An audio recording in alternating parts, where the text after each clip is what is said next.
Hello everybody, and welcome to another video on the PESCC Card Collection YouTube channel. In this video we're going to be looking at what the best skills are to have for each position in the game. Making sure you have players with the right skills, in the right positions, is one of the most important factors in helping you get more wins, so hopefully this video can help you maximize the efficiency of your team. Now, let's get into the video, but first, why not subscribe to the channel with notifications on so you will be notified whenever we upload new videos. For this video we will be basing the positions on a 4-3-3 formation since it's one of the most used, and most effective formations in the game, but we will still go over some of the positions that might not fall into the 4-3-3 for those of you who might be using other formations. Also, we will be skipping over the legend cards, because these are the elite cards, with better versions of the usual skills in the game, so if you get yourself a legend, you should try fit them into your team if you can. Another feature we will not be covering is the third skill, because the combinations could be limitless, but for the most part, if you have a 3-skill player, they will generally be better than a 2-skill player, and if you need help choosing the third skill for your player, simply drop a comment below on which skills you are deciding between, and I can try help you make your decision to the best of my abilities. The first position we will be looking at is the goalkeeper position. A few months back this position didn't affect results much, but as the new keeper skills, and 3-skill keepers are being released, this position has now become an important part of every team. High-rated keepers like the 103 rated David De Gea have been raved about by pretty much everyone who has them. These elite keepers now often make saves that usually would be instant goals, plus they even make a difference now in penalty shootouts, where previously it was pretty much whoever had the highest rated team won. The higher rated the keeper you can get the better, but mainly you will be looking to try get 2A rank saving skills on the keeper, that would be the most effective. Skills you want to look out for include shot saver, aerial domination, safe hands, and overwhelming pressure. These are the main A rank skills that you want on your high ranked goalkeepers. There are other versions of these skills with different names on legendary keepers, or 3-skill keepers, but these are what you will find on the normal cards. There are also similar B ranked skills to these with different names, but you want to try get a keeper with 2A ranked skills. Some keepers also come with pinpoint long ball, which is a passing skill, but you want to avoid this if you can. Safe hands gives the keeper the ability to catch any shots on goal, which is very useful when they are making saves to prevent rebounds for opposition strikers. Aerial domination is the ability for the keeper to deal with high balls and shots, so it's very useful against things like long balls over the top, and crosses, plus it can also activate on some shots. Shot saver is a skill that gives your keeper razor-sharp reactions, making it easier for them to make difficult saves. And then finally, overwhelming pressure is a skill that when activated lowers the opponent's shooting ability, which is also extremely effective to have. Overall most of these skills are very useful on a keeper, the only one I would stay away from is any kind of passing skill, and if I had the choice, my least favorite of the 4 would be aerial domination, because most teams don't use high balls in the game. Still though, it's hard to go wrong with any of the skills. The next area of the team we will look at is the defense, and we will be lumping together the full backs with the center backs because you basically want the same thing from any of your defenders, and that's 2 defensive skills. These skills include precise tackle, perfect read, and block shot. All of these skills are the elite skills currently in the game for defenders. There will be silver version of these skills with different names, but basically, when you are towards end game, you want a defender with 2A ranked skills, and these are the 3 best ones to choose from. Legends and 3-skill players might have better versions of these skills, with a different name, but for normal end game players, these are what you're looking for. Block shot is one of the newer skills, but it is being raved about by quite a lot of people who are currently using it. What it does is it has the player lunge in front of shots to try lower the chance of them going in. So basically, if your defender is too far away from the player to make a tackle when they start their shooting animation, this skill can still activate, lowering the chances that the shot ends up in the back of the net. Using block shot, and having certain goalkeeper skills like overwhelming pressure activate at the same time, can significantly reduce the chances of a shot going in, which is very helpful because before the introduction of this skill, long shots were extremely overpowered, and when players like Ronaldinho activated their shooting skill, no matter how far out, it was pretty much an instant goal. However, this skill is more effective in the middle of your defense, because that's usually where long shots are attempted from, so this skill is one that's more effective for your center backs, and maybe even your center defensive midfielder. For your fullbacks though, I would look at the other 2 skills instead.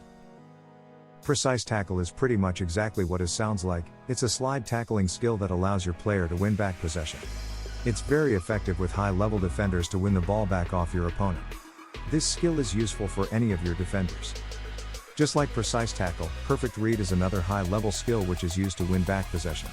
The only difference is that perfect read anticipates and cuts out passes, so more effective against a team that passes a lot, versus say a team with more dribblers, but still a very powerful skill for a defender to possess, and is useful for any defender.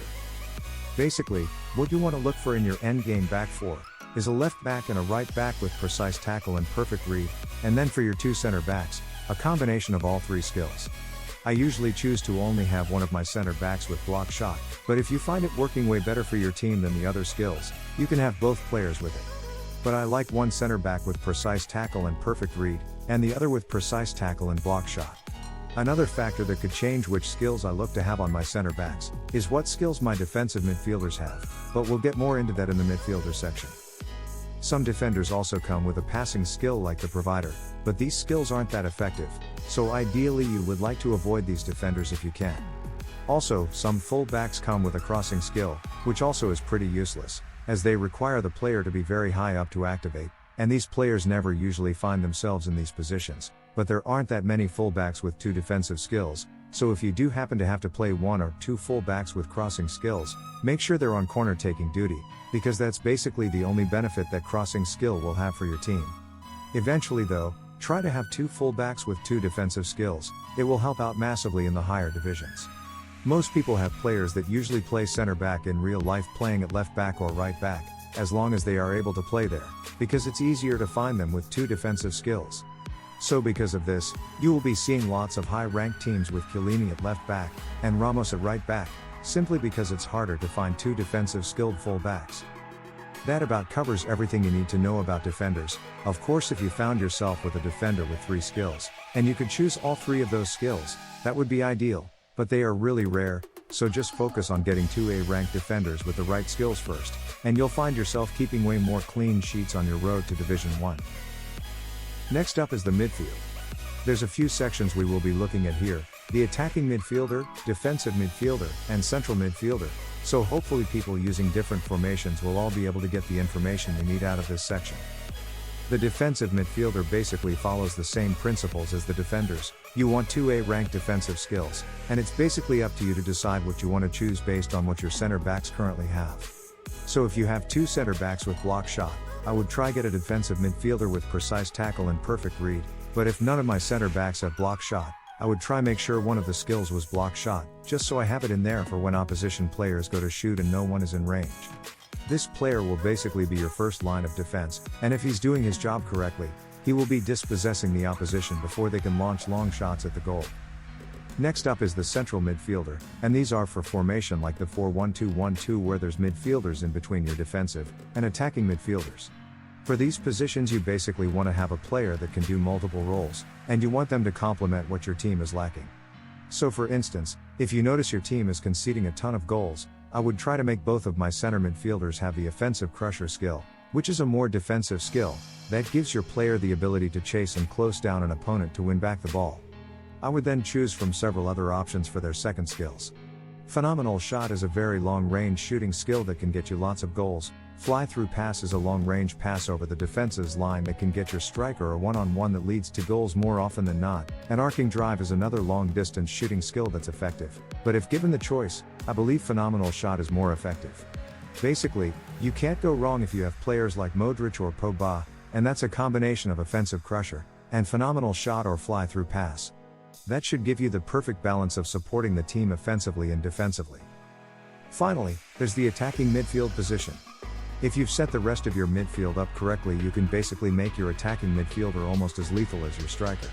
The most effective goal-scoring attacking midfielders usually come with a dribbling skill like lightning dribble, in order to get past their defender, and then a shooting skill like phenomenal shot to score long-range goals. If you had a long-range shot, and a passing skill like fly-through pass, the player can still be very effective.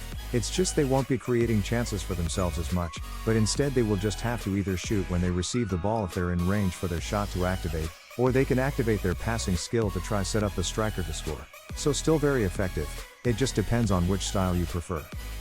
These attacking midfielders are usually also the best at taking free kicks if they have a long-range shooting skill like phenomenal shot, or arcing drive, because it allows them to activate the skill on a free kick, resulting in goals from far distances whenever your team is awarded a free kick. If you build your midfield with these basic principles in mind, you should find yourself dominating possession in most of the matches you play. Next up is the wingers. This is the most simple position to pick skills for, because pretty much all crossing skills in the game at the moment are very ineffective. That leaves you with the inside cutter skill. This is the main skill you want to have on your winger, as once it activates, it will have your player dribble from the wing to the center of the field. A few months back this skill was extremely overpowered since not many teams had maxed out defenders yet, but now that they do, it's not as effective as it once was, but it's still by far the best skill for your wingers to have. After that you basically want a shooting skill like goal hunter, sharpshooter, or mid-range sniper so that it can activate once your player is in range of the goal, and if both skills activate successfully, it usually ends up in the player scoring. If you go up against teams with a weaker defense, wingers with these skill sets will slice them open like a knife through butter. Against the stronger defenses however, you will be stopped quite a few times, but you will still score a lot of goals as well. It's one of those 50-50 skills that can be frustrating at times, but also amazing at other times. Last but not least is the striker position. This is probably the most important position in PES card collection, because if you have an overpowered striker like Maradona, you can win games against higher leveled opponents easily. This is why whenever new players start the game, I recommend them to re-roll their account until they start off with a high level 3 skill striker so that they can breeze their way through the early stages of the game. Most people prefer to have their striker similar to how the attacking midfielder is, with one dribbling skill like lightning dribble, and then a shooting skill. The difference from the attacking midfielder is that they are usually closer to the goal, so the shooting skills that activate at closer range are usually preferred, like goal hunter and sharpshooter. These skills also activate on penalties, so that's a bonus as well. Skills like phenomenal shot are still effective on strikers, but it just depends on how far out from goal you tend to find your striker sitting usually. Plus, if he doesn't have a dribbling skill to get him closer to the goal, it can be more useful to have a long-range shooting skill. There's also some effective strikers with 2 shooting skills, one for long range, and one for short range, but then you will need to rely on the other players getting the ball to the striker in the right position. This is when you might want to have your central midfielders with more passing skills than shooting skills.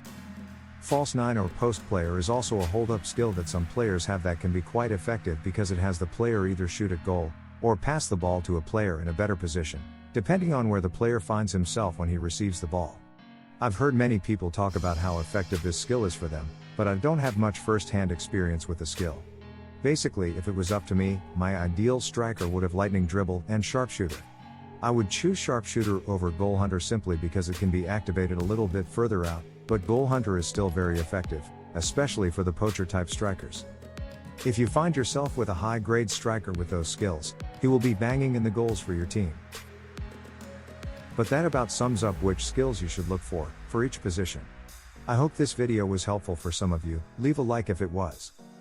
I also want to give a big shout out to the NeoSeeker Forum members for helping me gather all of this information, and to the PES Card Collection channel for allowing me to use some of this skills footage for the video. There will be links to both of them in the video description. If you still have any questions about positions, player skills, or need help deciding on which third skill to choose for your players, then drop a comment below, and I will try help all of you out to the best of my abilities. Also, why not subscribe to the channel with notifications on so you will be notified whenever we upload a new video. But until next time, may the draw odds forever be in your favor. Thanks for watching another one of our videos.